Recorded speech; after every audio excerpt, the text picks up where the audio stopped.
They're pumping the water out here in Somerset at a rate of 7 tonnes a second. But there's just so much more of it. Extra kit and equipment is arriving, but for many, the damage has already been done.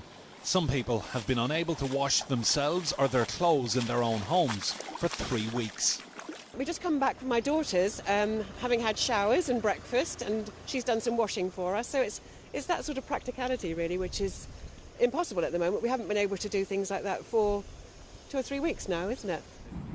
The farming community is desperately struggling. James Winslade's family have worked this land for 150 years. 95% of their farm is now underwater. He says financially, he's close to going under himself. We haven't had any money from the land this has been the 2nd year now. It destroyed all the crops. Any longer than 3 weeks under the water, grass dies, corn dies, everything basically dies. And that's 10 foot deep out there. It's been 25. Those are your fields? These are all my fields. I've got 790 acres underwater out of 840.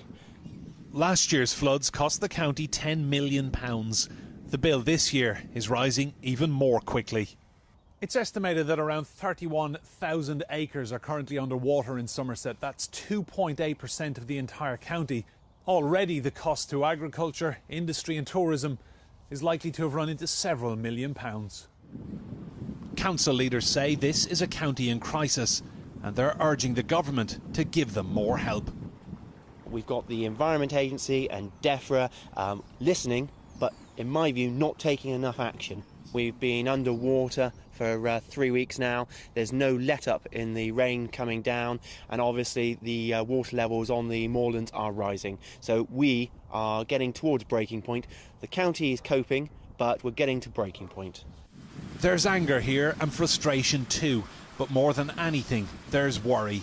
Because with more rainfall predicted and a high tide next week, the reality is this is a situation that will get worse before it gets better. Enda Brady, Sky News, Somerset.